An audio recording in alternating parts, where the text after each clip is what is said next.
Oh, Stalin was a mighty man, and a mighty man was he. He led the Soviet people on the road to victory. All through the revolution, he fought at Lenin's side, and they made a combination till the day that Lenin died.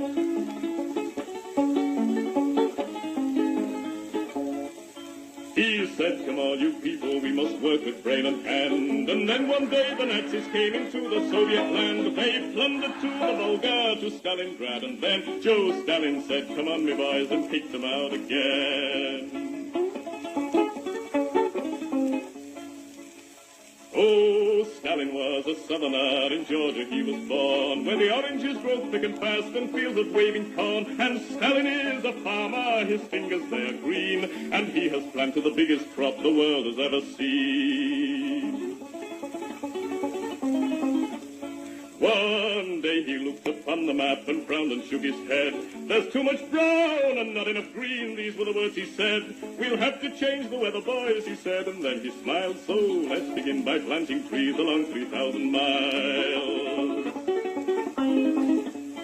So Stalin rolled his sleeves up then and said it's time to start. The Volga River and the Don, they are too far apart. I think we'd better join them, so come and help me, pal, and we'll build a mighty waterway, the Volga-Don Canal.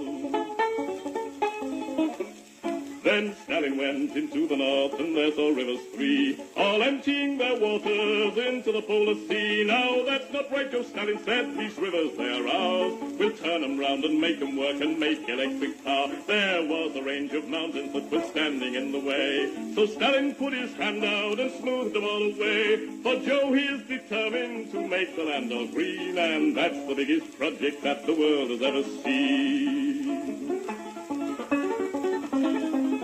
Oh, Stalin is a mighty man, and he has a mighty plan. He's harnessed nature to the plow to work for the good of man. He's hammered out the future, the forgeman he has been, and he's made the workers' state the best the world has ever seen.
عاش الجندي يوم ما حطم شوكة الاستعمار، كان عنوان النصر الثوري في كل بلد أحرار، وسمعنا بيقولها قوية باسم مبادئ أبية، وسمعنا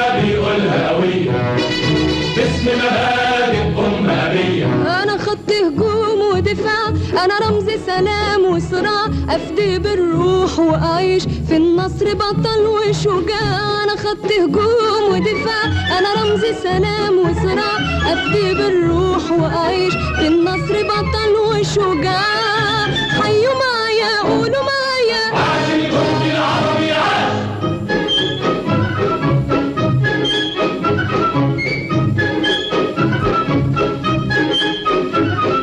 عاش الزرع يوم الشمس ما حست بيها عليه، فرشت نورها وكبر الزرع وهو مداري عليه.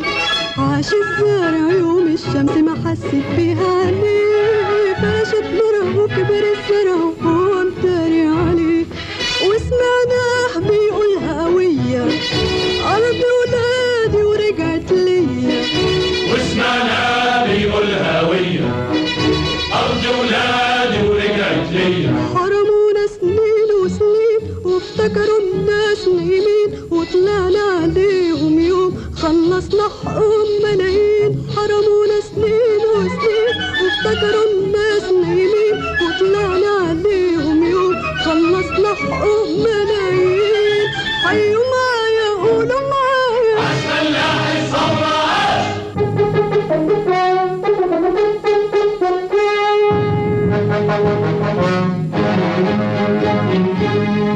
عاش الفن حضارة الأمة يبنيها الفنان، يروى حياتها في غنوة في كلمة في صورة بروح وإيمان. عاش الفن حضارة الأمة يبنيها الفنان، يروى حياتها في غنوة في كلمة في صورة بروح وإيمان. وسمعنا بيقولها قوية مجد بلادي عهد عليا. وسمعنا بيقولها هوية مجد بلادي عهد عليا. قلبي وروحي ملك الفني والاتنين لبلادي هدية. حيوا معايا قولوا معايا عاش الفن رسالة عاش.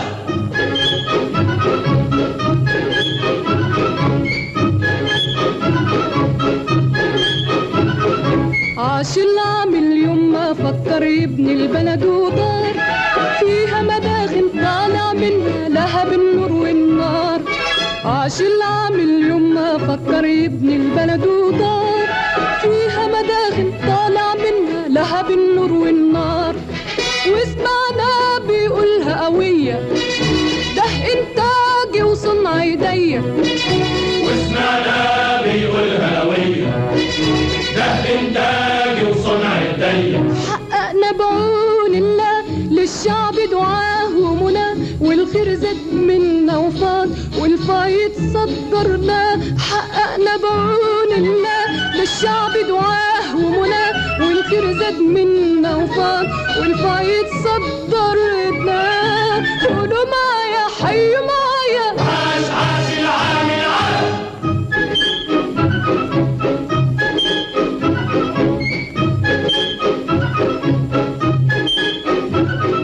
عاش الطالب يوم ما طلب العلم كتاب وسلاح، عارف العلم وسيلة تحقق غاية كل نجاح. عاش الطالب يوم ما طلب العلم كتاب وسلاح، عارف العلم وسيلة تحقق غاية كل نجاح.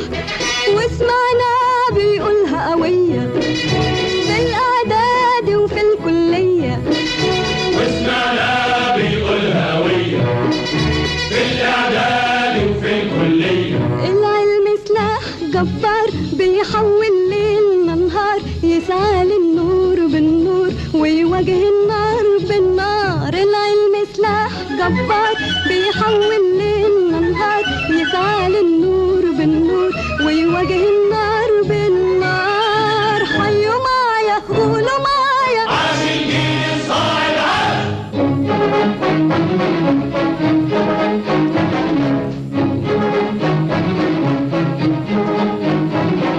عاش الشعب العربي العربي كله شعب سلام وأمان. عاش الوعي العربي كله ثورة في كل مكان. عاش الشعب العربي كله شعب سلام وأمان. عاش الوعي العربي كله ثورة في كل مكان. عاش الشعب العربي كله شعب سلام وأمان. عاش الوعي العربي كله ثورة في كل مكان.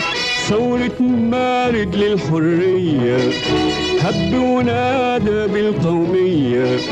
ثورة مارد للحرية هب ونادى بالقومية. ردينا عليك يا جمال وايدينا في ايديك يا جمال وطلعنا معاك يا جمال نبني وياك يا جمال. ردينا عليك يا جمال وايدينا في ايديك يا جمال وطلعنا معاك يا جمال. نبني وياك يا جمال. حيوا معايا قولوا معايا عاش عبد الناصر عاش.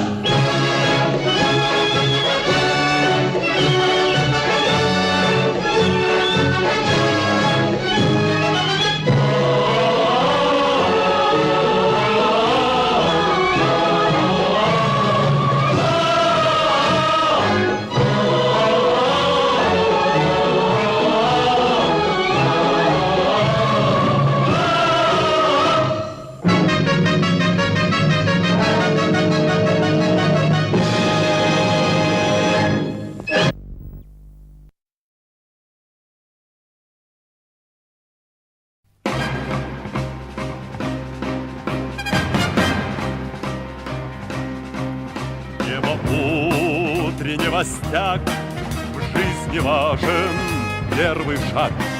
Слышишь, реют над страною ветры яростных атак. И вновь продолжает собой, и сердцу тревожно в груди. И Ленин такой молодой, и юный октябрь впереди.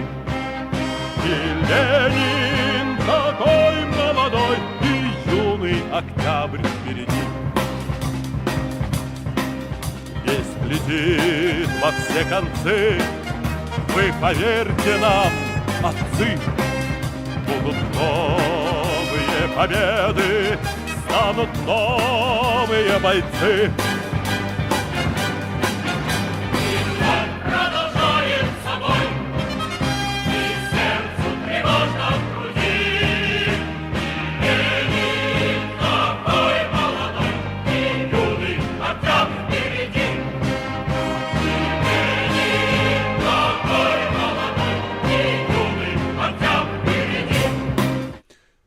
Good evening, everybody, and welcome along to The World Tonight, the nightly broadcast brought to you by the Marx Engels Lenin Institute. I hope you enjoyed our Germany special yesterday. Certainly it was a very interesting discussion with the two comrades there. Check it out on the YouTube page if you hadn't already.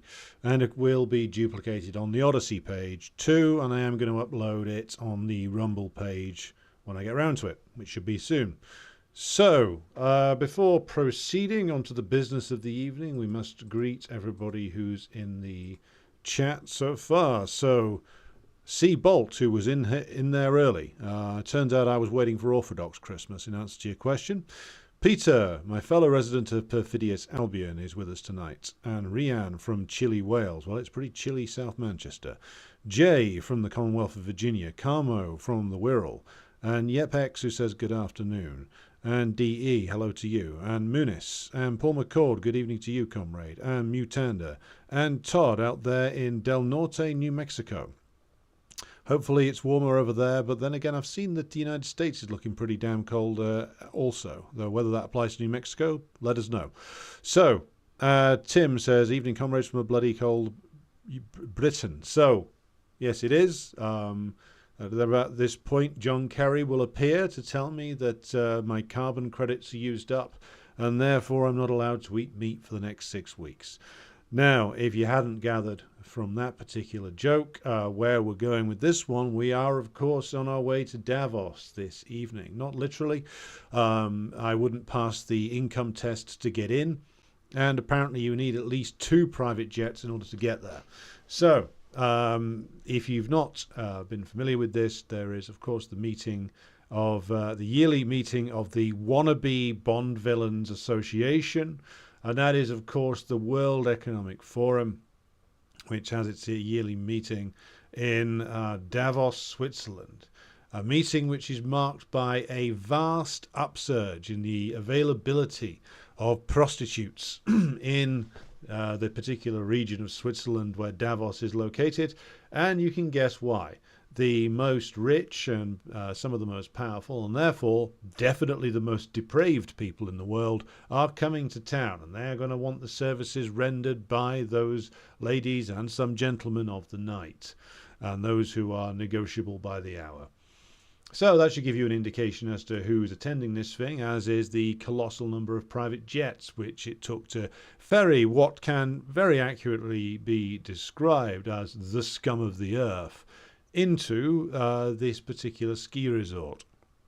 Now, Davos and the meeting at Davos has been a headline amongst leftists for many, many years. It was briefly a subject of protest during the days of the anti-globalization movement 20-odd years ago now. I remember them getting like tons of extra security in there and to apparently guard them against like the handful of leftists who turned up to shout at them. So it's been a meeting that's been around a long time. It generally brings together like easily the worst people on planet Earth with some additions. So you get the Chinese delegation turns up there every year in a vain attempts to hang on to the business they've been doing with the European Union. The Russians have been there. They're not there this year or last year. They were very prominent there in the 90s, certainly under Yeltsin, and into the mid-2000s in the Putin era. And even Gennady Zyuganov went there when he looked dead cert to win the Russian presidential election of 1996, until, of course, it was rigged and stolen from him by, well, a combination of the domestic oligarchy in Russia and then an active intervention from the Clinton administration and the CIA. So, certainly a place where a whole variety of characters attend. Various other attendees in the past have included nobody's favourite Irish musician, so-called musician, Bono. Geldof has been there, again, everybody's second least favourite Irish musician. And various other characters who are sort of celebrity type, celebritwat activists, and all gathering around the Davos honeypot, it would seem. But what is the World Economic Forum? Now, of course, it has attracted a lot of attention over the past couple of years after it published a book that myself and my former podcasting partner, Layla, reviewed about 2.5 years ago. No, almost 3 years ago now, I think. And Davos, of course, is their meeting point, but the World Economic Forum has been around for quite a number of years. It was the invention of the chief Bond villain, of course, a man named Klaus Schwab, who's a long-time functionary involved in various different things in the old West German state. And it's very much something which gained a lot of attention during the period of globalization, or perhaps globalization is the wrong term to use. I think the better thing to call it would be during the period of solo American power.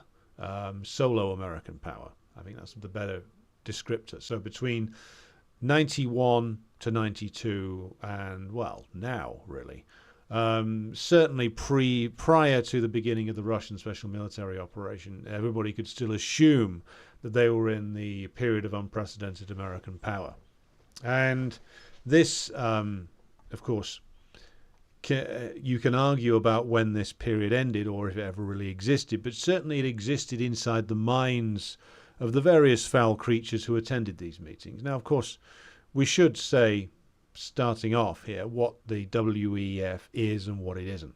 The WEF is one of those institutions that exists to act as essentially partly a think tank, partly an influencing operation, a lobbying operation, where various business criminals are brought together to scheme with political criminals about how they're going to most remorselessly fuck over the working class for the upcoming year. And it's not solo in this in terms of its activities. There are other areas or other groups that do a similar thing. The notorious Bilderberg Group being one of them, Council on Foreign Relations being another, and various other think tanks, meeting places where the ruling class come to do their deals. Now, the difference being, of course, WEF is much more out in the open. They have all their sessions on their website. They publish all their documents, or a lot of their documents online.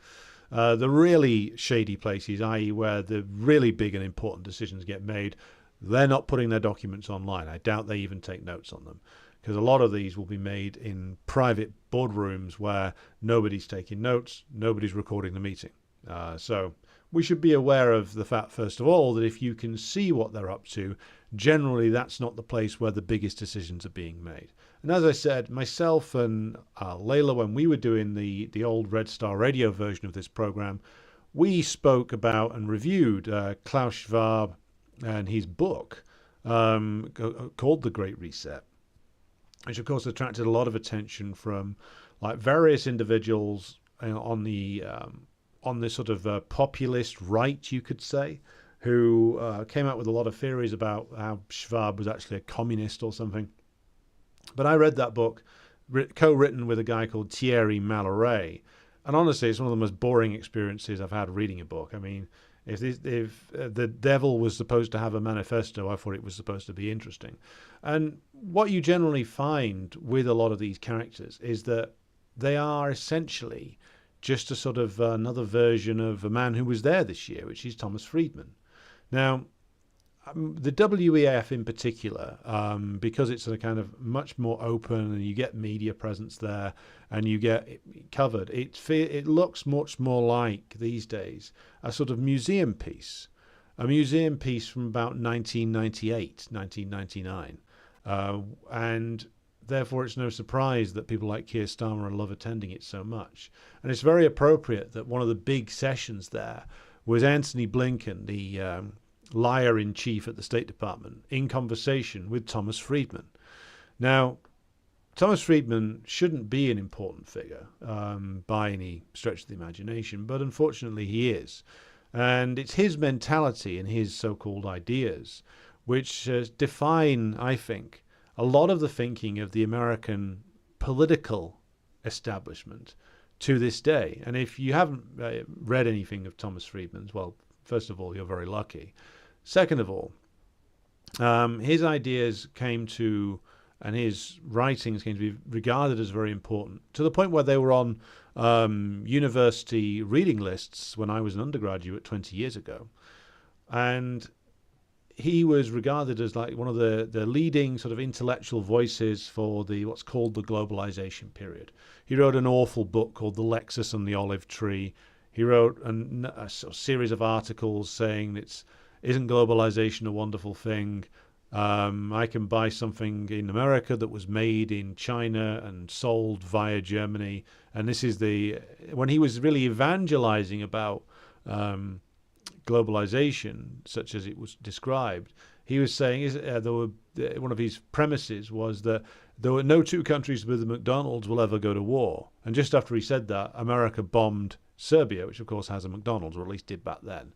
And then, of course, we have the proxy war between the United States and the Russians, which the US is, of course, puppeting Ukraine for, which, of course, infamously, Russia did have McDonald's in it until the beginning of this war. Now they've been essentially taken over by various enterprising Russians who have rebranded them as sort of a typically Russian, more typically Russian fast food outlet.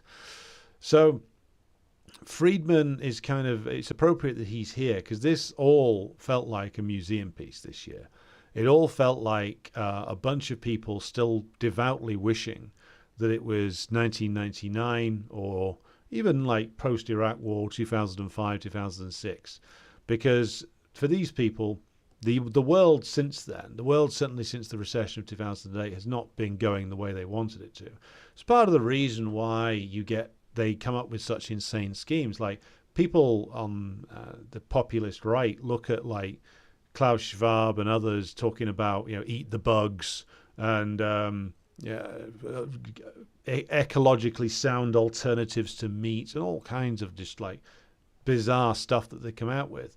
And they quite rightly are disgusted by it and think it's like some sort of grand scheme. And of course, what it is because it's a think tank, it's where all the most far out and strange ideas of the bourgeoisie come to reside and get developed further and get talked about.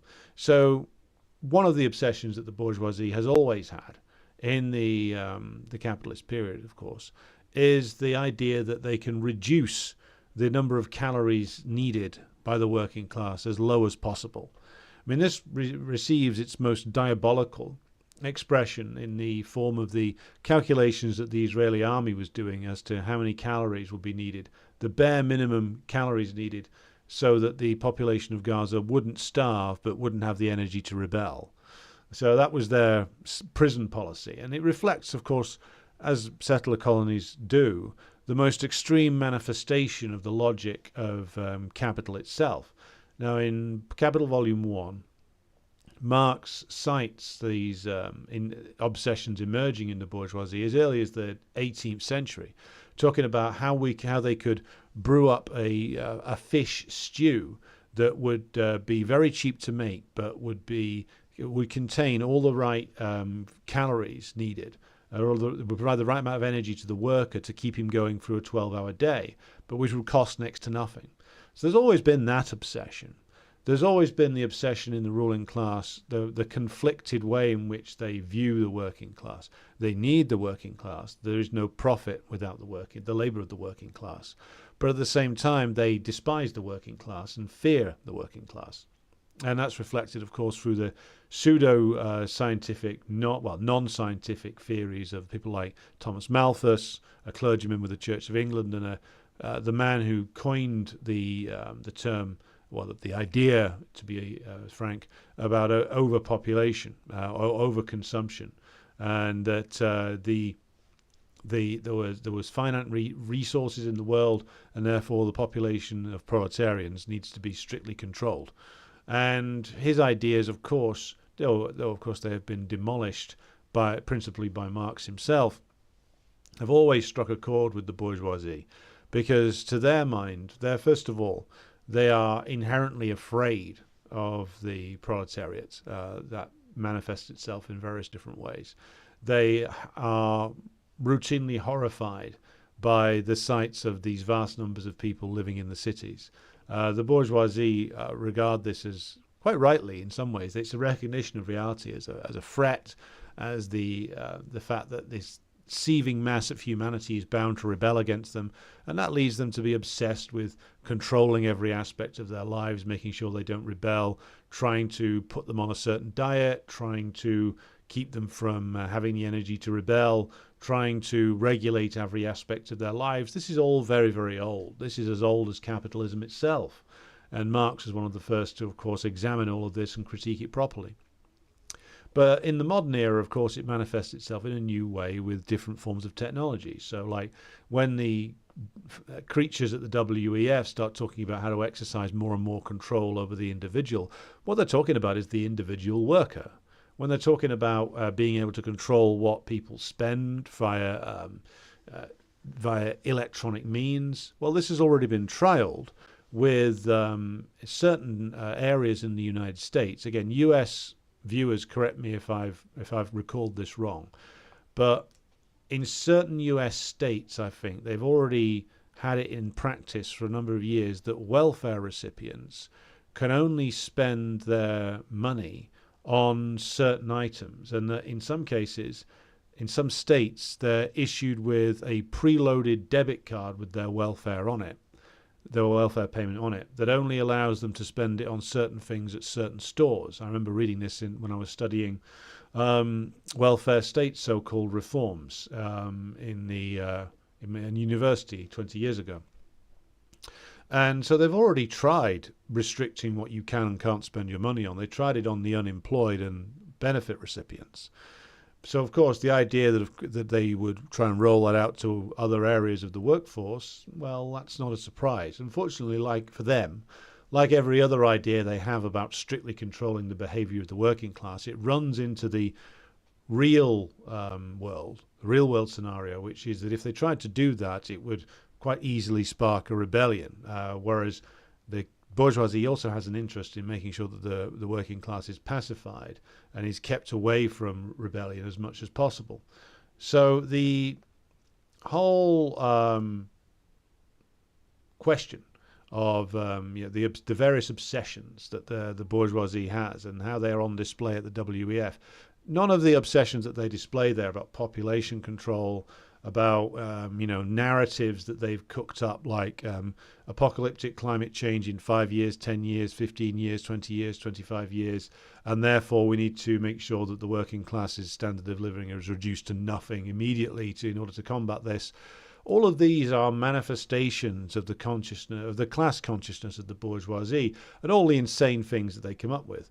The fact that they're out in the open doing this is a testament to the fact that most of the working class, in fact, 90-odd%, maybe more, 95 to 99% of the working class don't know what the fuck Davos is, will never go there, don't know who the WEF are. But in lockdown during the COVID period, what happened was, because these criminals put themselves out there as with the idea that this was a big opportunity, for the first time, these cretins were brought out into the open before a wider audience. They suddenly, the face of Klaus Schwab became a little bit more familiar, because suddenly he was the face of a particular set of ideas saying we can use this pandemic to do X, Y, and Z. Now, of course, whenever a crisis occurs, the ruling class thinks, well, we can use this to do X, Y, and Z. And of course, the biggest thing that they did during the COVID period was prevent a recession that was on the way by transferring via the Congress, via the Parliament here, which gave up its power of oversight completely, gigantic amounts of money in order to infuse into the banking system and prevent a recession. If you actually examine the figures and the activity in things like the US repo market, had been bubbling away in late 2019, because Trump, in his usual crass way, just came out and tried to order the Federal Reserve, start the quantitative easing again, turn on the taps, guys, come on, Jerome, because he was worried that he was going into an election year and and there was going to be a recession.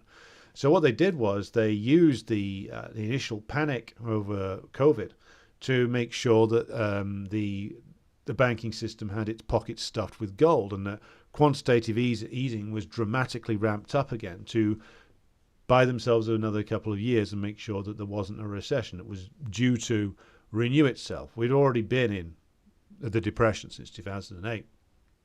So, as I say, the WEF just received more attention than it usually would in the COVID period. And so that's why you get like Rebel News and other like right-wing populist outlets swarming it and asking some pretty funny questions, in all honesty, asking John Kerry what the fuck he's doing flying in on a private jet whilst lecturing everybody about carbon emissions.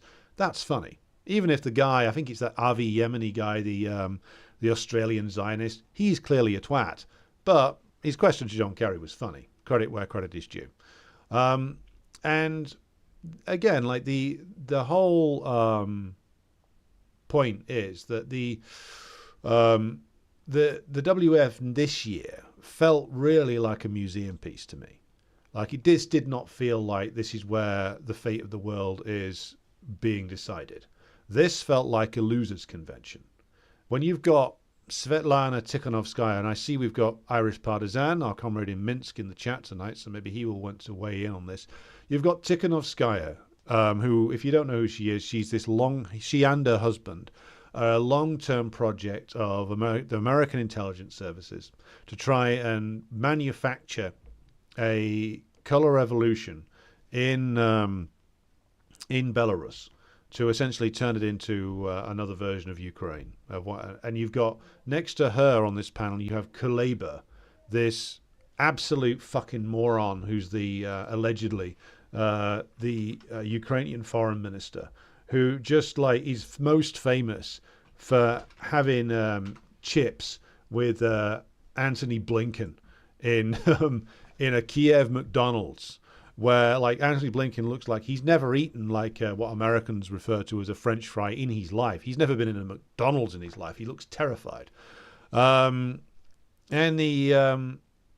the whole the whole thing is just a laugh. So you got him, you have Tikhanovskaya, you have the Hungarian president who's largely ceremonial, and a woman called Novak and doesn't do anything anyway.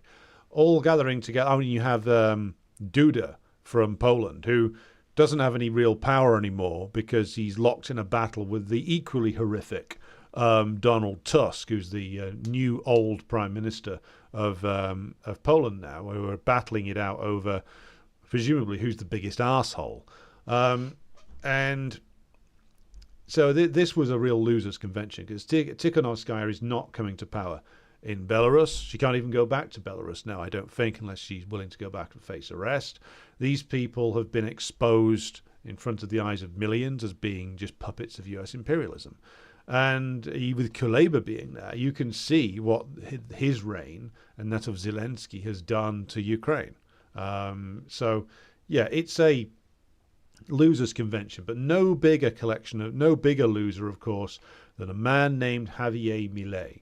Now, if you haven't seen it already, be sure to look up. It's posted on my Telegram channel.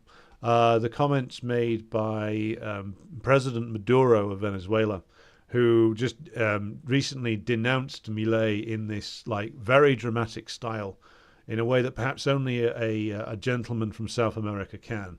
Basically says that Milei, you have been employed to reduce Argentina to rubble and then deliver it to US imperialism, which is true. That's exactly what Milei has been employed to do. But Milei turned up and he gives us this fucking boilerplate, like, not even libertarian, standard like Thatcher stuff, his speech. Like, socialism only leads to poverty, free markets, blah, blah, blah, blah, blah. Usual gibberish. Elon Musk loved it, but then again, Elon Musk is a moron. So he might have some intellect at some level. But as I said on Telegram, if you're going to try and justify your wholly unjustifiable wealth in front of the world by finding some intellectual method to do so, or some pseudo-intellectual method to do so, and your chosen person to explain how the system is working just fine is a guy who has already reduced his country to even greater lower levels of rubble than it was in already, then you're an idiot. So Elon Musk is a fucking idiot, and he's been made an idiot by his defense of a system which is wholly irrational and is holding the productive forces and thus the human race back. But of course he has to justify his position within it, so he clings on to like fake oppositionists like Javier Milei. Now Milei, of course, also met with British Foreign Secretary Lord Cameron and dutifully bent the knee to him, as he immediately went to Washington, by the way, and bent the knee to the Biden administration, because that's what he's employed to do. And of course, Milei is a man who was I think he was called a young leader. He was on like various World Economic Forum training programs. So like all of the like rebel shtick that Milei has done, it's all a complete fraud. He is a product of American imperialism. The WEF isn't something which is an independent entity. It is a think tank and influencing operation, which ultimately is run by people who are employees, ultimately, of American imperialism. And so that Milei has gone through the WF Young Leaders School, along with Trudeau and various other characters who are seen as being on the left, shouldn't be a surprise. American imperialism will employ the services of any political tendency, as long as that political tendency exists only in rhetorical terms and acts only in ways that will further the interests of US imperialism. US imperialism doesn't really care whether you call yourself an anarcho-capitalist, a gender-fluid liberal like Justin Trudeau, who also has a sideline in sort of Malthusian madness, such as state-assisted suicide, or you're some kind of like fake socialist, or like Jacinda Ardern. The American imperialism doesn't care what label that you want to put on yourself, as long as you're willing to do the bidding of U.S. imperialism. That's the standard that they put as to whether you're going to be a friend or not. So of course, Millet goes through the WEF's training program. He's allowed to go off and have his bizarre online fantasy world where he's like an anime character. He's like Captain Monetarism or whatever the fuck it is that he does on cosplay. But fundamentally, he knows who his bosses are, and he's done his deal with Maurizio Macri, the old reactionary political boss in Argentina, and he knows who he pays homage to. That's why his first call is to Benjamin Netanyahu, his fellow servant of American imperialism, and his first visit is to Washington, where he dutifully, kisses Biden's ring and takes his orders off Jake Sullivan and people like that. It's why all his talk about the Falkland Islands are ours evaporates as soon as he meets good old Lord Cameron, because Javier Milei cringes before the powers of American imperialism. He's not some tough guy. He's not some like swaggering dude who's going to, go in and sort out these problems. He's a big tough guy when it comes to attacking the Argentine working class. He's a big tough guy when it comes to attacking those who already have nothing. And he will be trying to usher in basically a form of Argentine fascism. That's what he's going to be trying to do. It's called, bear in mind, a lot of what the Nazis in Germany actually did was pretty much straight from the most wild wishes of American libertarianism, which is that they didn't increase states' control over industry. Not initially. They did in the end when they had to institute full-on war production. But in the initial period, their activities were straight out of a libertarian's wettest of dreams, like immediate overnight abolition of trade unions and the replacement with a state-controlled labor front organization, the imprisonment, of course, of all the communists and even the social democratic leadership and the trade union leadership, the extension of the working day in the factories to make sure that those capitalists were able to wring more out of the labor of the working class, the removal of state control and the privatization of formerly state-run assets. Both Mussolini and Hitler did that all the way through the 20s for Mussolini and the 30s, and for Hitler all the way up to really the later period, the middle to later period of World War II. He was still operating on a economic policy that was outlined for him by the likes of Hjalmar Schacht. And Hjalmar Schacht was, of course, a very famous German banker who got away with it after World War II, by the way. I believe he was cleared at the Nuremberg trials. So a lot of this libertarian stuff, what it basically comes down to is like a full-on destructive class war against the proletariat. And, of course, Nazism is born for that purpose. Millet is probably not going to succeed because he's not got the solid grounds upon which to build. He's Argentina is not Germany in the 1930s. It doesn't have this very strong industrial base, which, even though it had been weakened by war reparations and the Great Depression, was still a solid base upon which to build.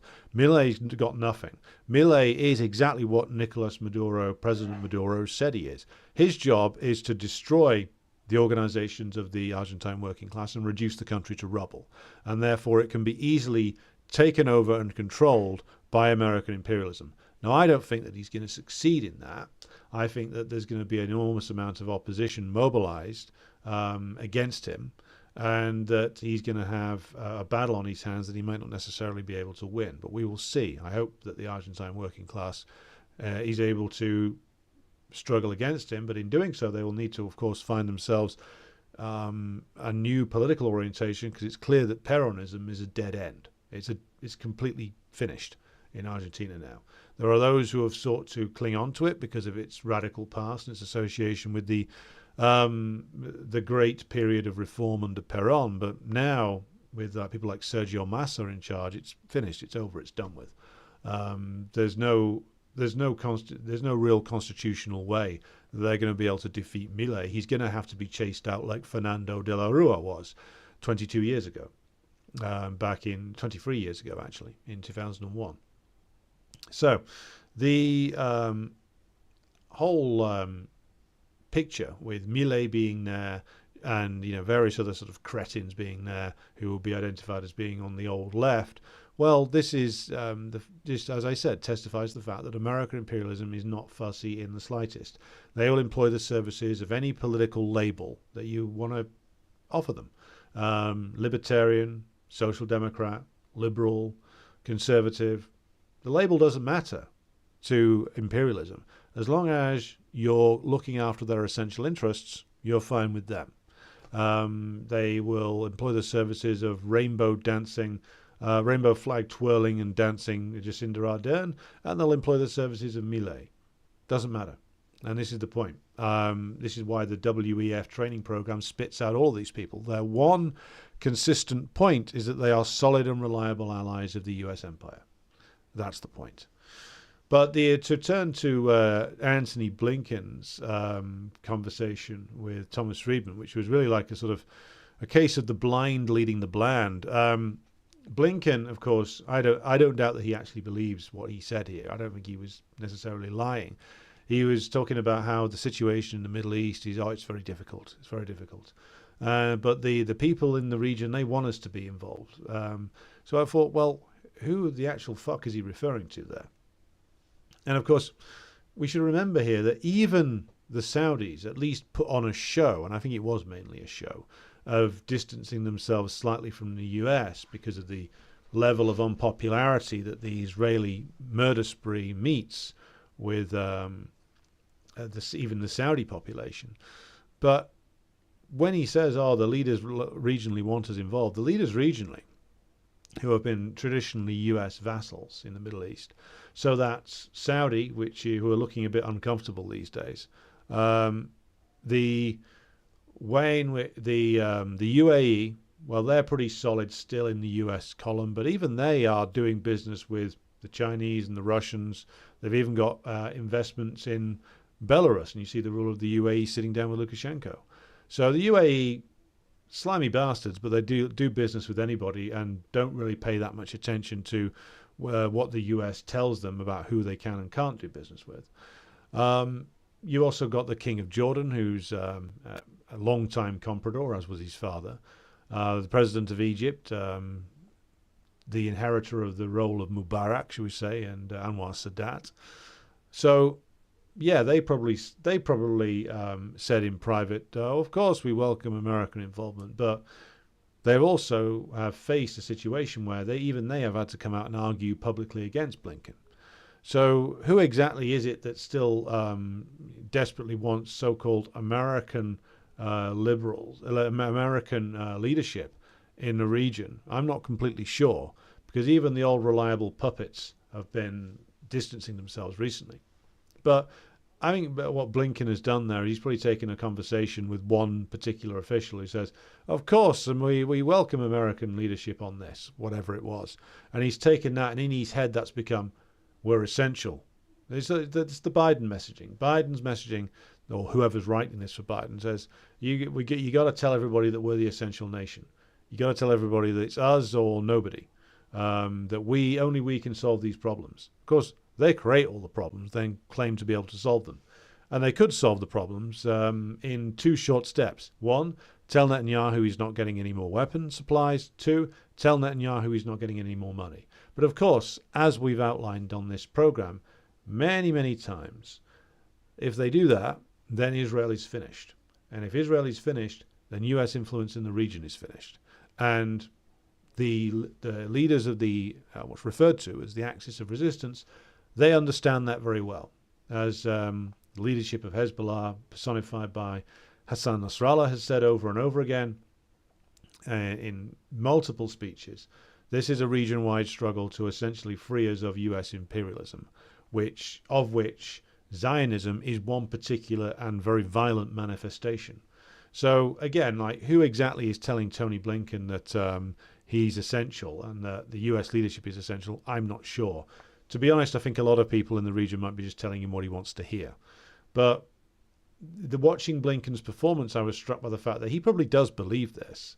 And he's speaking to Friedman, who I think even Friedman realizes that they're in trouble, because he's written some things about the leadership in Israel. Now, his views, of course, skewed. He's still a believer in the idea that they could get back to normal if they just got the right leadership in Israel, and if they just managed to strike the right kind of deal with Mahmoud Abbas.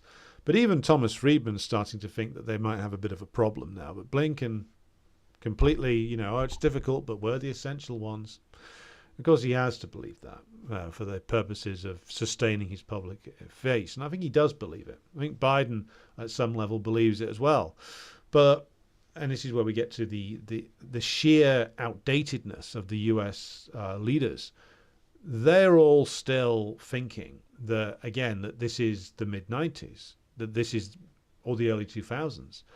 Biden, dementia aside, I think hasn't moved on in his conception of the world since his pomp period, shall we say, between like the 80s and the late 90s, when he was a senator. He was chair of the Senate Foreign Relations Committee. You can see in those videos of him like belittling the Russians, saying, what, they're going to make a deal with Iran? And of course now they have. Or he's bellowing for more bombing of Serbia, claiming that he wanted to bomb Serbia before anybody else did. Or he's still defending the Iraq war when tackled on it, when he unsuccessfully ran for president in 2008. Or like various other scenes. Or he's making that notorious speech about the need to put down those damned criminals in the minority and the American minority communities. Those kinds of things. Biden still thinks it's 1995. And he would, by the way, regardless of his medical condition. Even if he was completely clear-minded, he'd still say the same stuff, because he is of a mind and of a particular generation of American leaders who had their peak period during the time when US imperialism wasn't challenged. And that's really what Davos this year was really all about. It was a profound wish on not just the part of Tony Blinken, but numerous others, including the puppets like Tikhanovskaya, that, well, can't we just go back to the 90s? Can't we just go back to the early 2000s when America managed this unbroken run of color revolutions in Yugoslavia, which was destroyed, in Georgia, which was almost destroyed, in later on Libya, which was destroyed. You'd think somebody would ask a question by then. Until, of course, the evil old Putin blocked the extremely violent color revolution that Syria turned into.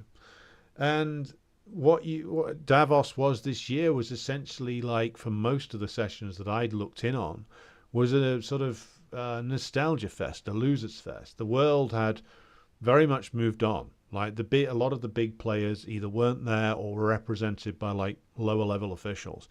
Like Li Chang, the Chinese premier, was there, but he's very much the less important figure than President Xi is, and he wasn't there. And Putin wasn't there, of course. They'd try and arrest him if he turned up there. So two of the big important players, like the Chinese had a delegation there, but of course Zelensky tried to meet with them, but they basically just fucked him off because they can see how it's going.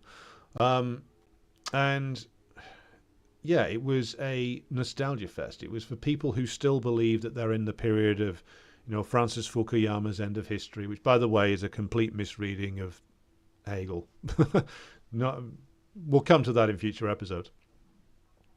It was a wish that that things could go back, but of course it's not going back. 2008 just confirmed all of the fundamental problems that the U.S. imperialism had been suffering from for many, many, many, many years. And the reason why, by the way, so many American liberals of the bourgeois type were desperate for really, really want to go back to the Obama period, because that's the last period where they could still pretend. It's the last period where these people could still pretend the system was working, that they'd recovered from the 2008 recession, that that through their avatar, Obama, they'd overcome racism as they understand it. that they have that they're striding forward with into this bold new dawn with this sort of multicultural, multiracial government now, that they've reinvigorated themselves. But of course, it was all a mirage, just like everything always was with Obama. It was all a mirage. In reality, what you got in America after 2008, same as you got here, was a brutish class war that was fought by the ruling class, who were absolutely determined that they weren't going to pay a single cent for the crisis of capitalism that, of course, they had unleashed, or their class had unleashed on the United States and indeed on most of the capitalist world at that time, and that they were going to maintain their position and not concede anything, which is, of course, what the Obama administration is really all about. It's about waging this vicious class war with a cabinet appointed for you by Bank of America and Citigroup, and covering it up with this sort of, with brand Obama, with the guy with his carefully curated image of faux radicalism. And this is the reality of American imperialism now. It has been holed below the waterline for a long time now, but its leaders haven't noticed, or too many of its leaders haven't noticed. Some of them have an inkling. I think like Janet Yellen and people like that aren't completely stupid. They realize they have some sort of a problem, but they don't fully understand what it is. And so you get something like Davos, where you have the elites of the imperial nation and their immediate servants wandering around, still pretending that it's the glory days, whereas in actual fact the ship is sinking, and it won't be too long before the waves hit the bridge and sweep the captain away, just like they did Leslie Nielsen in the original Poseidon adventure. Right, pausing now for questions. Where are we? YepX says, I personally would love to hear a discussion with Aaron Good on his book on the deep state. Okay, well, I don't know the book, so I'll look it up. Good afternoon to Jenny. And YepX says, I respectfully disagree on the blanket dismissal of overpopulation. Mathematically speaking, the Earth doesn't have infinite space or resources. Yes, that's true, but we're nowhere near at that point yet. Like, by the time that will start to be a problem, hopefully we'll have reached socialism, and we have a planned economy that stretches all over the planet, and we'll have expanded in space exploration to start the colonization of the rest of our galaxy and beyond, hopefully. Jenny says Malthusianism is nonsense, and she's right. They have control and intend to keep it. I think we reference to the ruling class. Todd says, yes, I'm a baker. Welfare recipients get certain amounts whereby they can buy bread and the rest can only be used for vegetables or meat. Yeah, so my reference to that was correct. Thank you for the confirmation. Hello, Slava, in the chat. Cobra Commander says, I mean, sure, with reference to YepX's comment. Oh, yeah, but we're talking like 15 billion. We now have plenty now, and it's squandered by the bourgeoisie. And YepX agrees. Yeah, the problem isn't overpopulation. The problem is, in actual fact, a system which is consistently overproducing. There is an overproduction of food in the world, and also starvation in some areas of the world. So we have a situation where, I mean, if you ever worked in, say, a supermarket or retail, you, at certain points, if you're in the back of house, as I often have been, you are doing the disposals, which is supermarket term for throwing out like the outdated food. The places I've worked in, they often give it to pig farms. But in my case, I remember one time the manager of the store I worked in found out that homeless people were getting into the waste disposal unit, this skip out the back that we used to throw the bags of supposedly gone off food in, and they were getting it and they were taking it out of there. And he wanted to charge them with theft initially because they'd been caught on camera, but then realized that that wouldn't look good. So he just instructed us to, when we were throwing anything away, to chop it up and to cover it in bleach. And that was his method of preventing homeless people from eating the food that the supermarket had chucked out. This guy was a true believer in the corporate message, by the way. So that's an example. Like we throw out a ton of food products every year. At the same time, you've got starvation in some areas of the world, and you've got more and more extreme versions of hunger, or extreme cases of hunger, even on the streets of the advanced capitalist world. So the problem is overproduction, the crisis of capitalism that it leads to, but also how goods are distributed, and the fact that unless you've got a certain income level, you can't afford to eat decently, and that is a problem of capitalism. Right, Stephen Newbury says, why would the ruling class care how much the proletariat consumes if resources are unlimited? It's not a question, it's a question of the exercising or maintaining as high a profit level as possible, whilst making sure that you maintain very strict control over the proletariat. So part of it is an obsession about controlling the proletariat. The ruling class has always been obsessed with controlling the working classes' eating habits, drinking habits, even breeding habits. That goes back to sort of Malthusianism and social Darwinism as well. They also care about how much the proletariat consumes because they want to keep costs down. They want to keep the amount of wages they pay down. So if you can find a way to deliver in ultra cheap format all the calories that the capitalists or their functionaries have calculated that you need for a working week, and therefore they can pay you less in your wages or keep your wages frozen because they're finding cheaper and cheaper ways to feed you, then that's what they will do. It's not about resources, it's about profits. And Zim Left Radio says, was Yuval Harari there? He has some outlandish ideas about the power of AI. I didn't see that name. Might have been, though. I only looked at a few of the sessions. Peter says, bourgeois behaviour manipulation outfits like the WEF never listen to the concerns of the working masses. They just want control. They just hatch plans on yachts and golf courses and expect to impose them. Yes, and that's the reason why they remain completely divorced from reality, because these people exist in such a detached world that a lot of the stuff they come up with isn't actually put into practice because it's just completely unworkable. It's just like what the ghastly old bureaucrat from the BBC, John Burt, would have referred to as blue sky thinking, meaning it's completely divorced from the real world. Good evening to Ian Foster, who says, evening comrades. Cobra Commander says, we live in a timeline where Batman is a douchebag with a rocket ship company. Not quite sure what you're referring to there. So, Tikhanovskaya today met with the Prime Minister of the Irish Free State, Leo Varadkar. Well, all puppets of imperialism together, Irish partisan. And yes, what a man does in terms of political leaders should be looked at. What they say is something else entirely. Good afternoon to Martin. And Jenny says, I think with reference to Millet, he's taking his country right down the shitter. Well, hopefully the Argentine working class can resist that. Yepek says, libertarians from my perspective are enemies of the proletariat. Well, yes, they are. They're the most aggressive parts of the sort of intellectual wing of the bourgeoisie, who just want gloves off, full on withdraw everything, go for it, smash the working class completely, which of course leads them in the direction of fascism. Because if you're going to try and do that and maintain bourgeois democratic norms, well, you can't, because the working class will revolt, first of all, through the ballot box.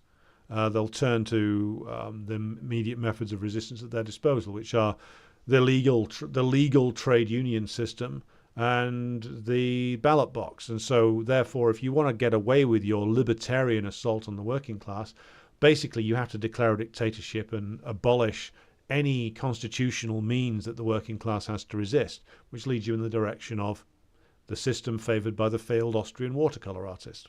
So that's why libertarianism slips so easily into fascism, because without fascist methods of control, you can't impose your beloved libertarian ideals. We definitely have some Hjalmar Schacht fans in the ruling class, says Jenny. Yes, we do. Irish Partisan says, Tikhanovskaya met with heads of various EU governments to call for, one, continued support for the proxy war in Ukraine, so she called for the continued ruination of another country. Two, asked Google to control and censor infosphere about Belarus, so put out negative perceptions of her own country, and 3, more crushing sanctions. So she called for her own country to be destroyed.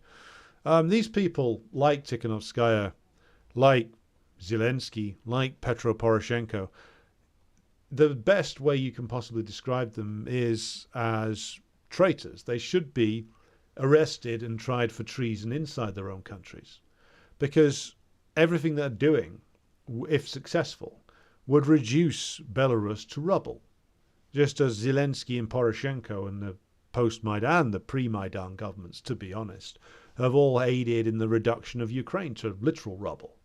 So there's only one way that these people should meet their end, and that's through a criminal trial for treason, followed by appropriate punishment, shall we say. There's a reason why the communists called Mussolini a traitor to the nation, because he was. He destroyed the nation by via his obsession with building Italian imperialism, and ultimately by his allegiance with German imperialism. So fascists are always traitors. They're always traitors because they're the most aggressive expression of the most parasitic and depraved elements in the ruling class. And that always leads to the destruction of the real life of the country. And the real life of the country is the working class, who are, of course, the majority, and the fabric of the country which the working class has built over generations. When you lead a movement that destroys all of that, there is no other word for you other than traitor.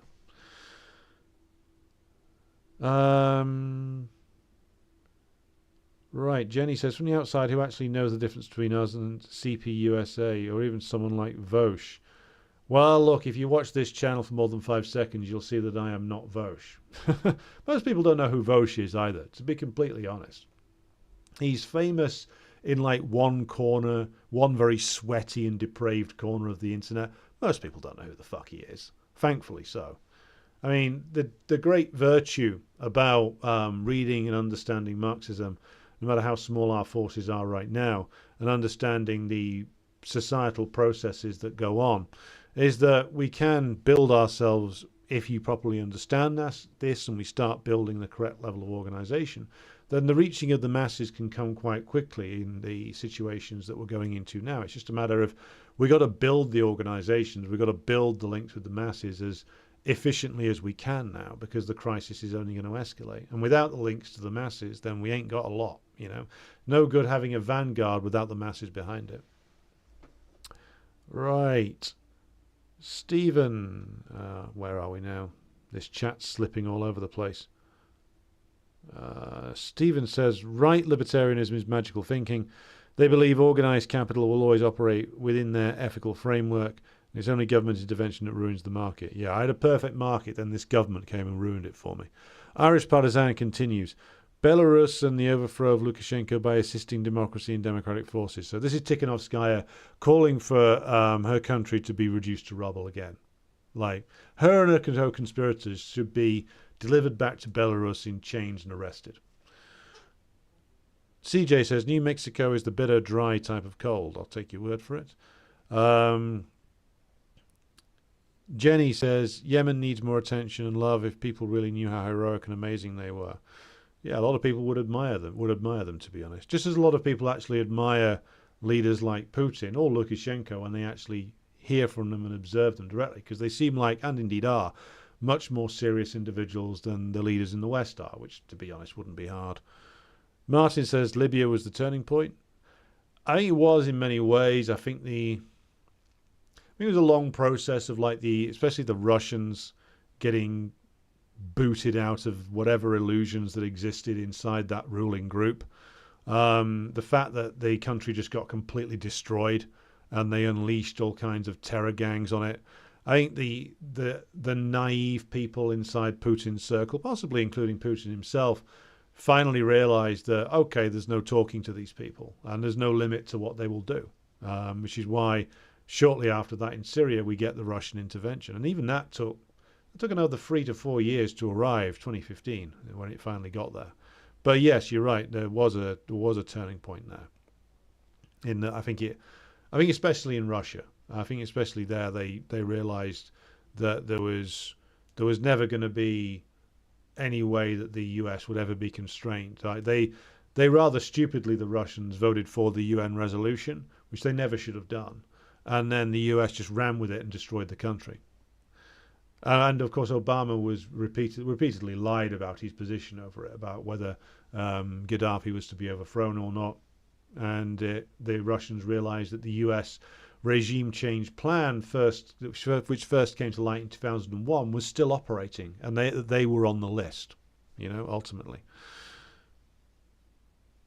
Jenny says we need to shut down the boomers until we can figure out what's going on. I object. I know you kind of ingest there, but like, the problem isn't a particular generation or whatever. It's a class thing. Like, there's if you look back at some of the biggest and toughest working class fighters of the 80s, 90s, a lot of them were born in the 40s and 50s. Like, the problem isn't a particular generation, it's a particular class. That's the problem, and that's always the problem. Thinking that we're in a class of generations leads you to incorrect conclusions. The overwhelming majority of those born in the what's referred to as the baby boom era will remain working class to this day. A small class of parasites is our problem, and has always been our problem. And of course, the fact that they have a variety of flunkies and the state at their disposal. But again, this is about a clash of classes, I should say, not a clash of generations.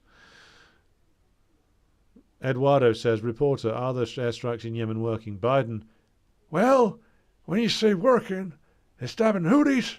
No? They're going to continue? Yeah. Is that a real quote? I hope it is. My grandkids will watch pirated films in a Chinese Communist Party moon city. Well, here's hoping, Cobra Commander.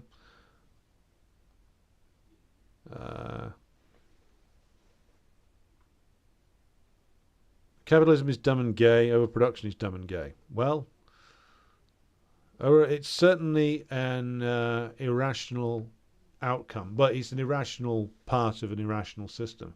Capitalism unleashes a tremendous burst of productivity and innovation. Its propagandists are right about that. But that comes with these inbuilt self-destruct mechanisms. So it comes with a crisis of overproduction. It comes with the only way that they can really deal with a crisis of overproduction is to liquidate everything, is to liquidate capital, labor, means of production, until they've liquidated enough whereby production becomes profitable again.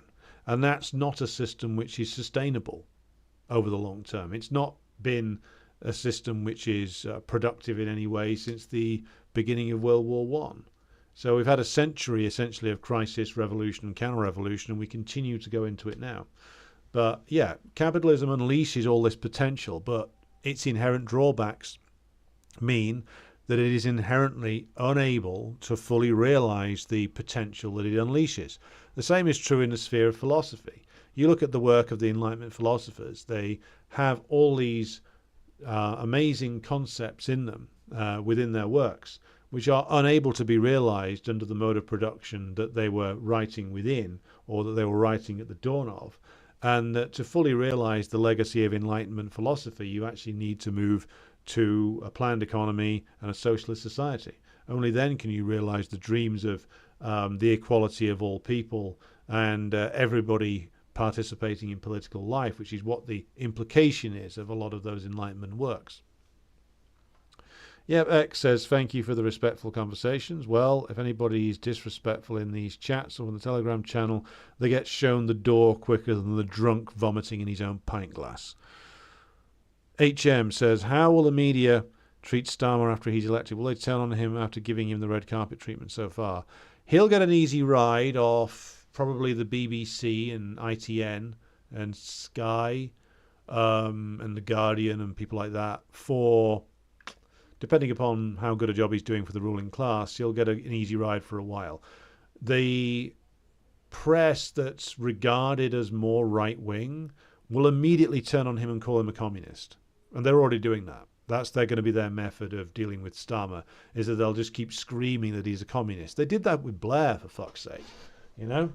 Reality doesn't come into it for these cretins. But they will turn on him quickly if he's not doing a good job. If he's unable to impose the will of the ruling class, all of them will turn on him. So I hope, fundamentally, I mean, I expressed this a while ago, but my wish is for a government that is too weak to govern effectively. That's the best outcome. Be it led by a Tory or Starmer, it doesn't matter.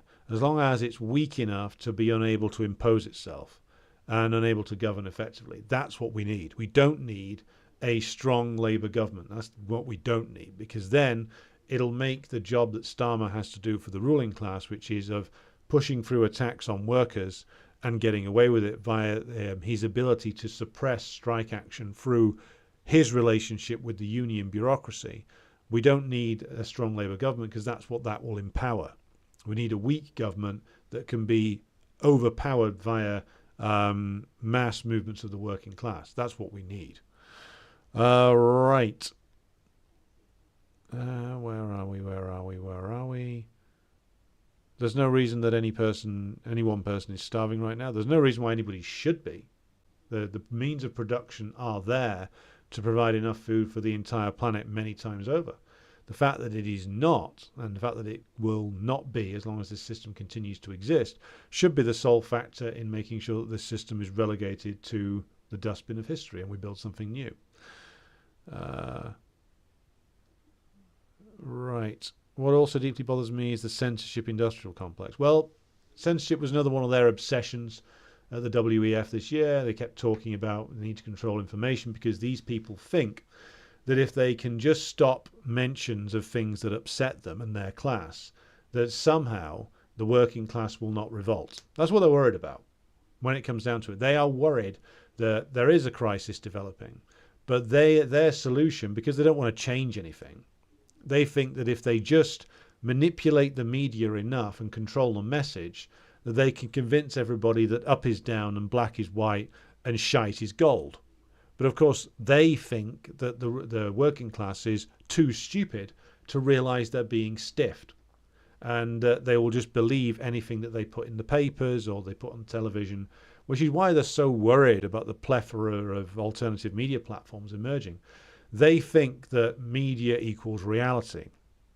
They think that because their propaganda methods are falling to pieces and nobody's watching them anymore, that they're going to be finished. And if they can just push people back towards traditional media again, and they can get everything under control and they can get the messaging right, then they can convince everybody that eating a bowl of bugs for your breakfast is a good idea.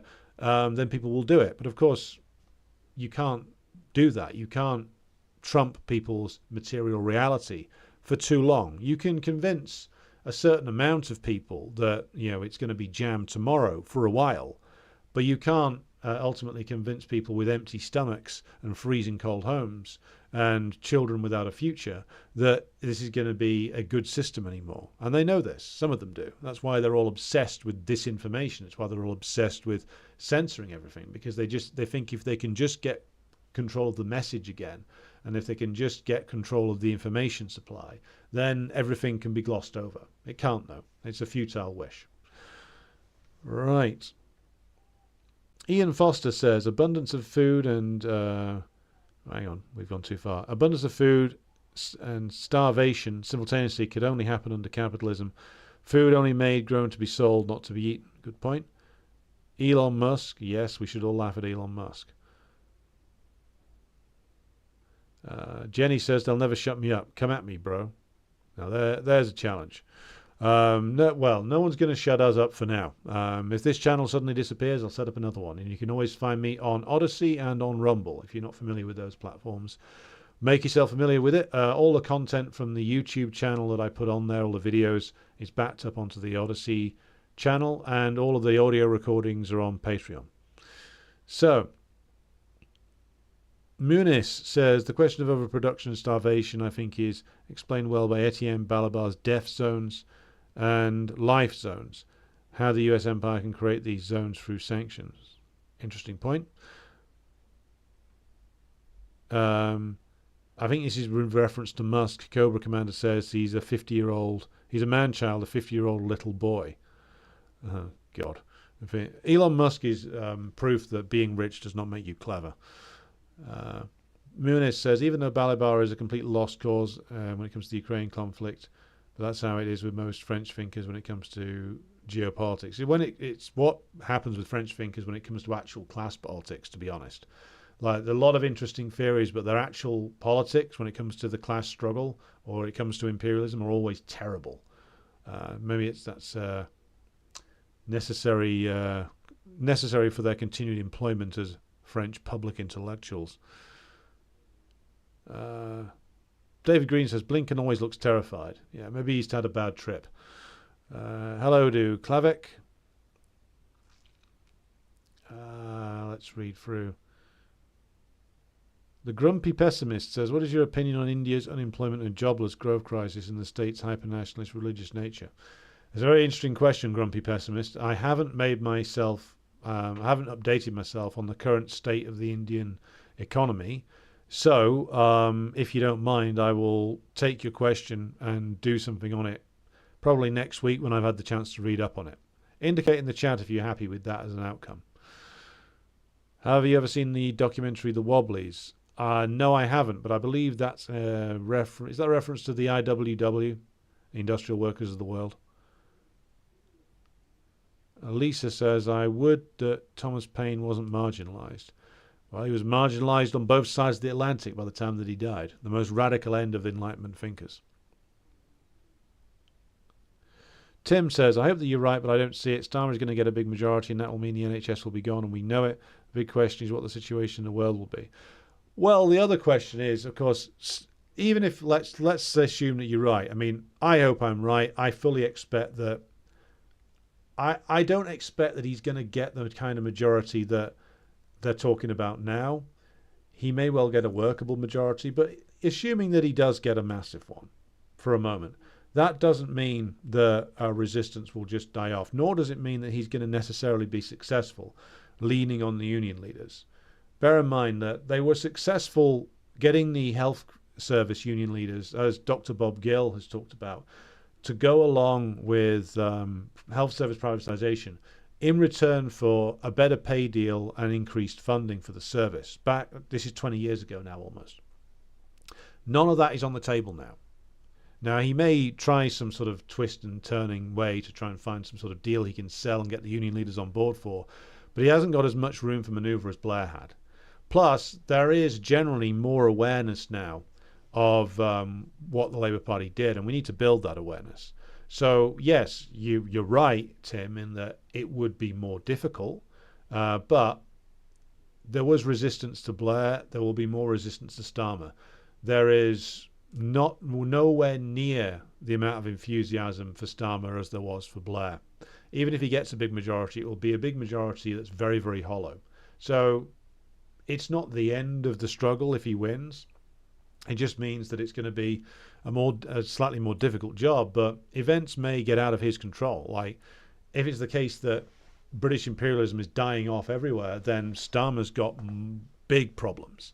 And if he has to come out and do a full-on assault on the working class, then even the trade union leaders aren't going to be able to constrain resistance. The Labour Party's ability to assault the working class is based on their better ability to divide and conquer the working class via their relationship with the trade union leaders. If he has to go all out for an assault on everybody at the same time, he's going to lose. I'm convinced of this. All the rage and frustration that exists in this nation now is just bubbling away beneath the surface. And the ruling class know it, which is why they're starting to get worried about things. All of the potential is there for a social explosion. It just needs the right trigger point, which is coming at some point. We won't know what it is until it happens. But this is the way that things work out, historically speaking. Times to destroy the internet, says Jenny. Well, they may try, but on a more serious point, it's why you always need backup options. Like, I don't think that they would just turn it off unless they were in really desperate straits. But whenever you're building any kind of political organization, you need a backup plan in case you need to go analog again. So maybe I should start recording these programs on old-fashioned reel-to-reel tapes and just mailing them out to you individually in the post. President Jesus says, did you see Brianna Joy Gray and Robbie Suave's debate on socialism this morning? I didn't. Something tells me that it wouldn't be fun. Robbie says he wants more exploitation of labour to renew American capitalism. Brie only wanted to limit exploitation. Compelling stuff. So it's an argument between a libertarian and a social democrat, where the libertarian is taking the more honest position. Well, that sounds like fun. I almost want to watch that to see how bad it was. Jenny says, nothing sets my hair on fire more than hearing the words misinformation, disinformation, and malinformation, the new one. Who among us could possibly decide such things? I know whom. Paul Mason and MI6. They decide it. Irish Partisan says, I see that the CPB, Communist Party of Britain, Morning Star are organising a conference this weekend on the 40th anniversary of the miners' strike. Guest speaker is Ian Lavery and a plethora of the trade union aristocracy. Sorry, 10th of February. Yeah, well, all that you're going to be left with from that is the following conclusions. Margaret Thatcher was very mean. The miners were very brave. Arthur Scargill was a great leader, but maybe flawed. We should have an inquiry into Orgreave. And that commemoration is not going to tell you anything about why the crushing of the NUM was such a priority for British capitalism, and about how to overcome the now almost 2 generations of defeat that's followed it. All you're going to get is a lot of wailing and weeping and symbolism from people who have accepted the defeat and have in fact embraced it. So it's a completely worthless event because they're not going to have anybody on there who's going to say anything interesting or anything about how we might overcome the past. It's just going to be commemorations, and isn't Thatcher evil? Never mind the fact that the leader of Ian Lavery's own party back then, Neil Kinnock, was a key factor, as was the TUC leadership, in why the miners lost. That struggle in 84 to 85 could not have been won for the government, for the ruling class, without the active collaboration of the Labour Party leadership and the trade union leadership. They are the ones who helped deliver that victory to the ruling class, because the elimination of the most militant and class-conscious sections of the working class was as much a priority as for the trade union leaders and the Labour Party leaders as it was for the ruling class and the Conservative Party. You're not going to hear that at a Morning Star event because it's a paper of the union aristocracy. Oh, God, a fawning piece on Mark Sawatka. Mark Sawatka was my general secretary for years, and I was in the Public and Commercial Services Union. He's the perfect left bureaucrat in that he talks a really big game. He's got a Welsh accent, people like that. He talks in very militant and strident terms, and he does absolutely fucking nothing. He makes a great speech at conference. He'll, when you meet him, he's very convincing, but he led that union into a ditch over many, many years by talking loud and saying nothing, as James Brown once said, or I should more accurately put it, talking loud and doing fuck all, because they did nothing in all of their original radical proposals for the union. That, bear in mind, he'd been around. I think he's just about retired now, but he was General Secretary for 25 years almost. And in all that time, he talked a big game, never did it, never delivered on it. I mean, yes, the government leading the civil service in a militant struggle is always a big ask. It's not a workforce that lends itself naturally to militant struggles. But he was elected on a platform to radically democratize the union, never did it. It ended up being run by a very small clique, which is still running it. And only this time the clique is slightly more left-wing than it was back in the 80s when it was more open and honest right-wingers running it. So Mark Sawatka, classic left bureaucrat. The left loves him because he tells them nice stories, but he doesn't actually do anything. Jenny says, I've been saying we need to go old school, names, addresses, phone calls, etc. It's scary how quick we could lose each other otherwise. Yeah, and Jenny's right, which is that you need to have analog ways of communication if you're in any kind of organization. Like, they could turn this all off like that tomorrow or right now if they wanted to. They don't, of course, because it's still very profitable to have this around, and the class struggle hasn't advanced to the point where they feel the need to turn it off yet. But they would if they felt the need to. So yes, you need fallback options. You need printed press. You need the ability to contact each other without usage of the internet or without usage of a mobile phone if need be, because they can turn that off as well. So all of these are things that will need to be considered in the near future, I'm sure. Yu Wan says defeat of Israel in Gaza is an existential threat to Abdullah II and Mohammed bin Salman. Means they're doing all that can be done to assist Israel, which is true, because if Israel is defeated and is seen to be defeated, either in Gaza or by Hezbollah in the north or both, then that will be U.S. influence in West Asia finished, which is why beyond Biden, any U.S. president from the current setup, Trump, Ron DeSanctimonious, Nikki Haley, Bernie Sanders, they would all take the same position as Biden, which is that they back Israel no matter what, because they know very well, as do the most enthusiastic compradors, that if Israel goes down, U.S. influence goes down with it, that it is the end for the U.S. and Britain, by the way, and the European powers, as you heard me discuss with the German comrades just the other day. It's the end for the Western imperialist bloc's influence in West Asia. And it could well be the end of the comprador regimes there as well. So where the comprador regimes, though, have to balance between being servants, albeit more reluctant to some degree or another these days of the U.S. imperialist system, and the rage of their populations against U.S. imperialism in Israel. Because tilting too far in the direction of being nakedly lying down in the gutter for the United States to tap dance on your head would invite too much rage from the population. There's been some interesting developments in Egypt, which I'm going to hold off from saying too much on until I know how widespread they are, but there seems to be an upturn in demonstrations against al-Sisi there, related to the Palestinian cause. Jenny says, I get so triggered thinking about the capitalist arrogance after they destroyed the USSR. I get Hulk strength thinking about that shit. Well, save the hulking out for when it's really required. Hold on to that Hulk strength. Ian Foster says, Kinnock and the TUC leadership were class traitors, and indeed remain class traitors. You mean, and of course it's Baron Kinnock of Bedwellty. He earned that title. Kinnock is a classic example, says Tim Gray, of what Social Democrats do. He's hated within the ex-mining communities of South Wales, and he's earned every bit of that hatred with his treachery. Ian Foster says, Labourism is a political dead end. Only communist-led unions could change that reality. Very true.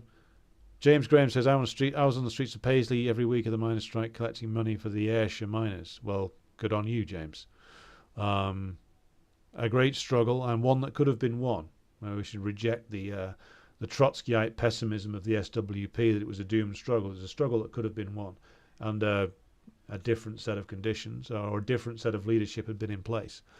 But more, if you want more on that, there's I believe we did 4 episodes on the miners' strike on the Patreon page. Go and have a look at that. Jenny says Israel knows it too. That's why they're so arrogant. Yeah, they know. Well, Netanyahu, the reason why he's the most effective Israeli political leader is that he understands better than anybody else does that the US absolutely will not abandon him unless faced with like internal revolt or just a disaster that could see an even greater collapse befall them by sticking with Israel. So they are sticking with them to the bitter fucking end. As will Britain, by the way, as will France, as will Germany, as will most of the European powers. Because they realise that Israel might have been started as a project of British imperialism, which has been inherited and taken over by US imperialism, but now it's a project that is the survival of which impacts the entire US imperialist-led bloc. And if that goes down, it affects all of them, and not in a good way. So Israel's defeat will be a enormous step forward for the cause of anti-imperialism, and it will damage US imperialism as much as the defeat in Algeria damaged and finished off French, or severely damaged, we say, French imperialism, French imperialism has, of course, had a long afterlife, which is now being finished off by the heroic actions of the nationalist governments that have come to power in Mali, Burkina Faso, and Niger. Muniz says telekinesis. Okay, maybe we should all develop the powers of that. Good evening to my comrade Beju. Jenny says based James. Another day of action for Palestine this Saturday, organised by the Stop the War and other parts of the Union bureaucracy, just walking around chanting slogans, same old. Yeah, it must be said, though, that there's other pieces of direct action that's going on. I mean, there's the actions against Elbit, the British-Israeli-owned arms company. And more broadly, I mean, if you're on the Telegram group, you would have seen me post that map from Declassified UK, which was listing all the US bases in Britain. I mean, this movement now has to make a turn towards the dismantling of US influence. Like, take the words of Nasrallah seriously, which is their struggle is a struggle that they have understood it correctly. It is a struggle to drive the US and its influence out of West Asia, which means defeating Israel. Now, for us, what does that mean? It doesn't mean walking around London anymore in a shuffle, even though these demonstrations wind up the ruling class and do worry them. So, positive in that sense. But it's got to evolve. It's got to evolve, and the understanding has got to evolve. In fact, I'm thinking of writing something specifically on this. The whole question revolves around US imperialism. Israel exists to serve the interests of US imperialism. That's why they're supplying them round the clock with weaponry. That's why they will not give them up, even if it costs Biden the presidency. A president is disposable. Now, yes, Trump is a slight complication, but Trump's not going to change policy when it comes to Israel. He's going to go with the most aggressive elements in the State Department and the Pentagon on that question. So the question for us is, we need to popularize the idea that all of this is coming from the fact that Israel acts for US imperialism. US imperialism is able to resupply Israel continually because it has access to all those bases in Germany, Italy, Spain to a degree, but Britain, very importantly. And if you're British, then the demand needs to be brought up to people like, why is the US still here? I don't think Hitler's coming back. Well, not immediately anyway. The US came here apparently to defend the nation in World War II. Well, that was a long time ago. Why are they still here? Why were they still here, even if we buy the Cold War logic of the Soviet threat, which I don't, as you know, but even if you buy that, that's been gone for 33 years or longer, really. So why are they still here? Why does NATO exist? Why is it that our country is used as a springboard to carry out these attacks on the Palestinians? Why are there still so many US air bases here? All of these points need to be made and raised within the working class and popularized. And that will, of course, well, if you start doing that, you'll see the arrests will triple overnight. But this is the direction it needs to go in. Because it's only when you start raising those questions that you will seriously start, and it gets popularized, you will start to see the ruling class really worry. Because that brings up urgent questions like, well, why is it that the British ruling class are so keen on having all these American bases in the country? Why is it that the British ruling class give over places like Diego Garcia to the usage of the American Air Force? All these questions. And that comes back to, of course, the structure of British imperialism and the fact that the British imperialists are happy to have their country used to bomb other places because US military support is vital for the continuation of British imperialism, as it has been for over 60 years now. Jenny says, Trump 2.0 is very disappointing. His rhetoric is worse than the Bernie cuckers 2.0. See, I only look at, I haven't followed a lot of his stuff. Like, it's not vintage 2016 Trump, that's for certain. He has these funny moments, but in reality, Trump is basically a comedian. The fact that the US ruling class gets so wound up about him just tells you how irrational and bizarre their system has become. Irish Partisan asks, what do you think of the latest developments in Ukraine? Germany prepping for war. Biggest NATO exercises since the end of the Cold War this year, consisting of 100,000 NATO troops. Operation Steadfast Defender. Jesus Christ, what? I mean, you know that they're on the way down with the through the names that they use. Operation Steadfast Defender. Operation Prosperity Guardian. I mean, it's like something out of a fucking Batman movie. But not as good. I mean, yeah, okay. Well, Germany prepping for war. Okay. They keep talking about it, but they keep not doing it. Because they don't have the resources. They don't have the ability. They haven't shown any ability to expand the Bundeswehr as yet. And they have been losing manufacturing capacity, not creating more of it. So they keep talking about this. Like, oh, we're going to re-energize the war industries. The British keep talking about it as well.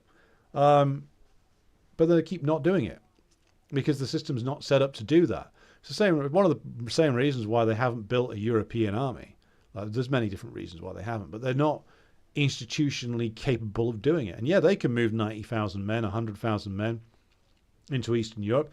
It's all like an old man taking Viagra, though, essentially.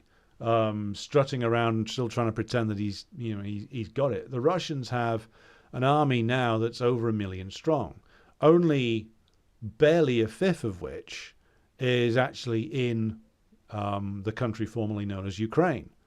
And they've got a gigantic amount of military strength held in reserve just in case NATO tries something.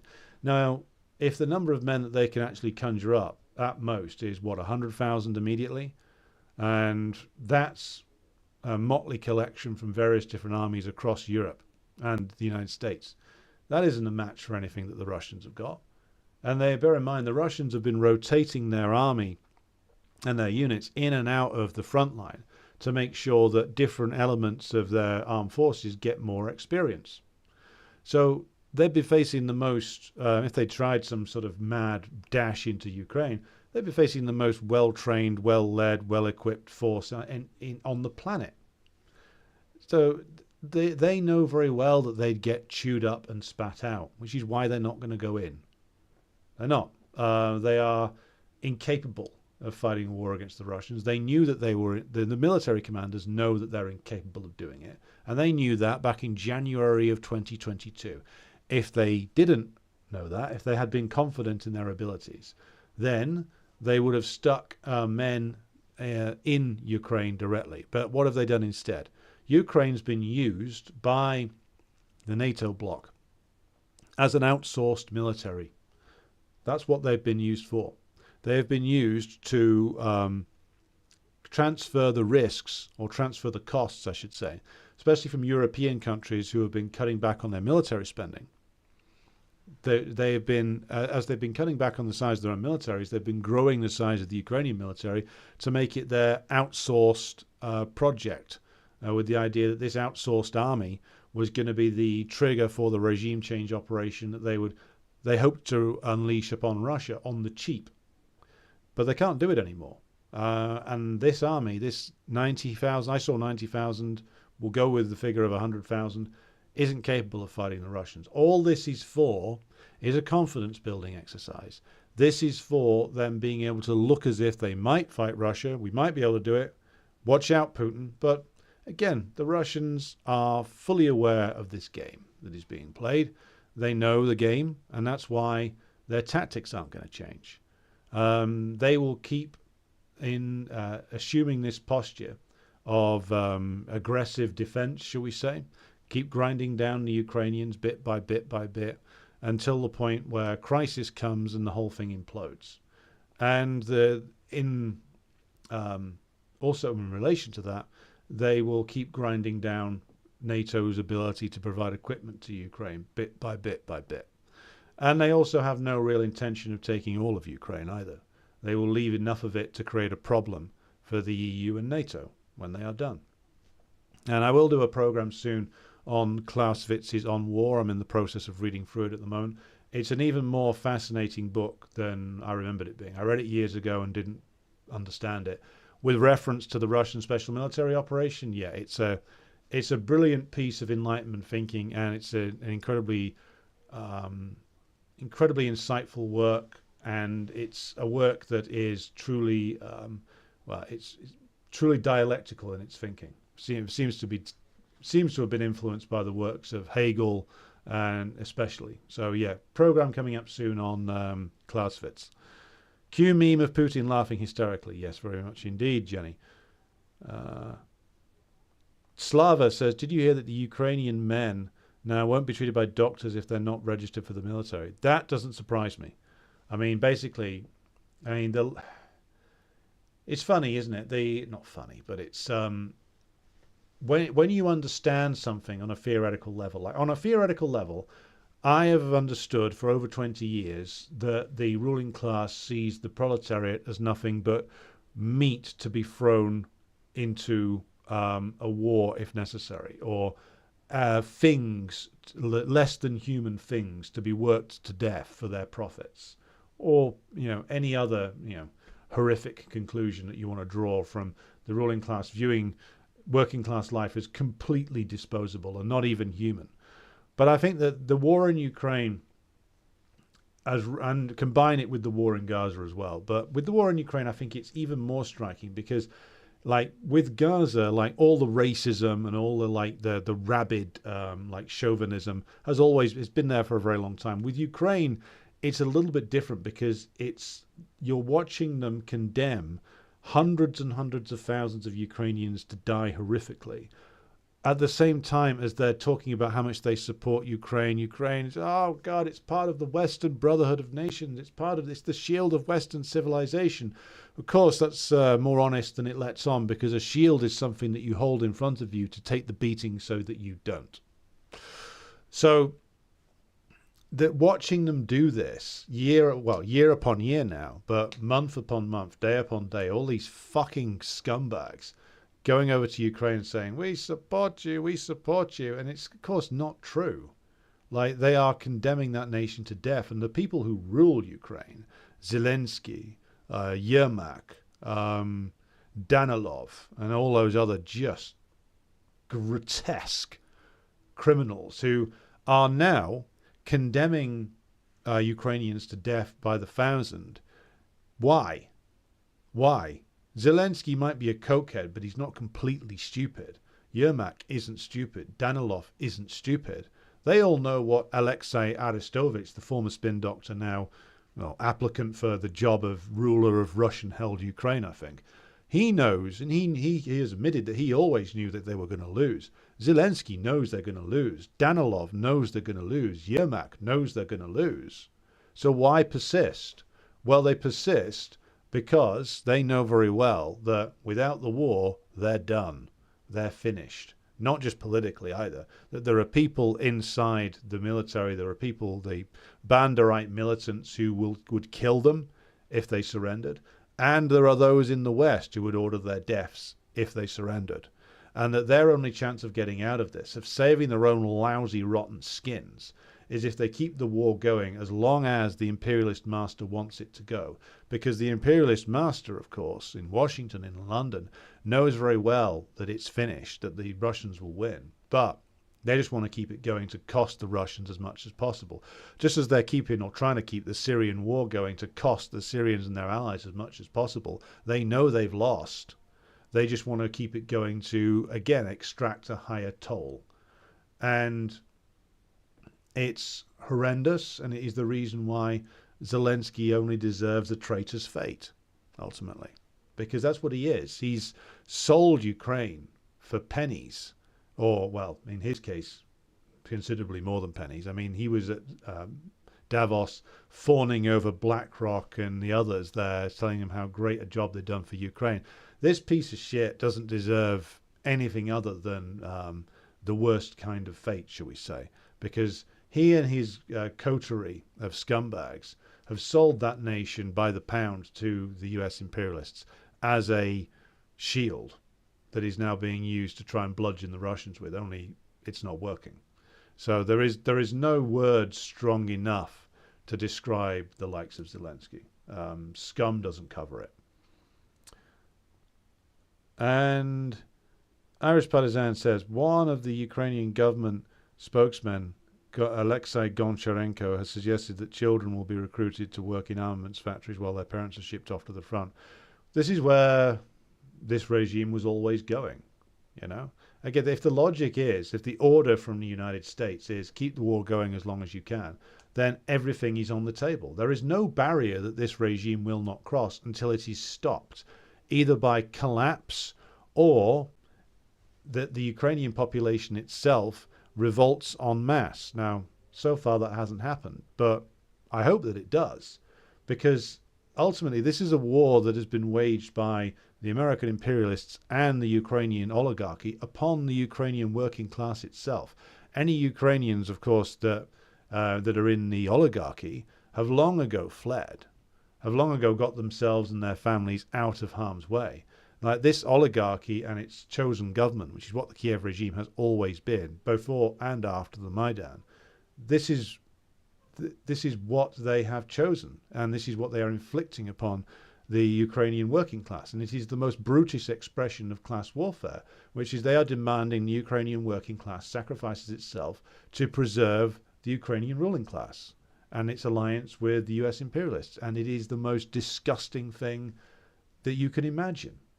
And so, yeah, all of these people, the politicians in Kiev, the oligarchs, all of them should be put on trial by the Ukrainians after the war and should be shipped off to a prison camp for the rest of their days, at the very least. Like, these people are the worst, the lowest scum that humanity has to offer are the people that run Ukraine right now, combined with the people who run Israel, the people who run Britain, and the people who run the United States. Right, where are we now?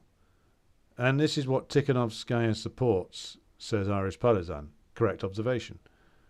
The Ukrainian military has to chase men down. It's sad to watch. Any opposition is jailed or disappeared. Yep, says Lisa. Any sundry mule, says the Ukrainian Eloi are suddenly summoned to the underground caves. Yeah, I mean, that whole orc elf thing just shows what a poverty of imagination that the Ukrainian ruling class really has. Yes, Jenny, I think that Zelensky's only plan is to keep things going until he can extract himself to his Miami mansion. Maybe he can be neighbours with Ron DeSantis. Right, okay. This is the point where I will draw it to a close for this evening. Be sure to like and share the stream if you haven't done so already, and you can find all of this and much more on the Patreon page, so be sure to subscribe to that if you want to support the program and the work that we're doing here. I'll be back again with you tomorrow night with an update on what exactly is going on inside the Ukrainian battlefields and the latest on Gaza and the wider Middle East. So please join me again for that. Thank you to everybody who's tuned in tonight in what has been a very active discussion in the chat. I will be back with you tomorrow, and be sure to join the Telegram group if you haven't done so already. Thank you, and good night. Oh, Stalin was a mighty man, and a mighty man was he. He led the Soviet people on the road to victory. All through the revolution, he fought at Lenin's side, and they made a combination till the day that Lenin died.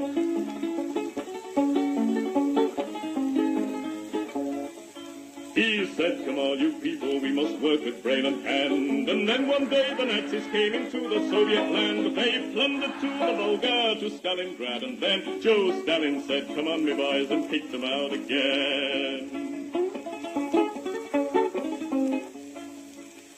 Oh, Stalin was a southerner, in Georgia he was born, where the oranges grow thick and fast and fields of waving corn. And Stalin is a farmer, his fingers they are green, and he has planted the biggest crop the world has ever seen. One day he looked upon the map and frowned and shook his head.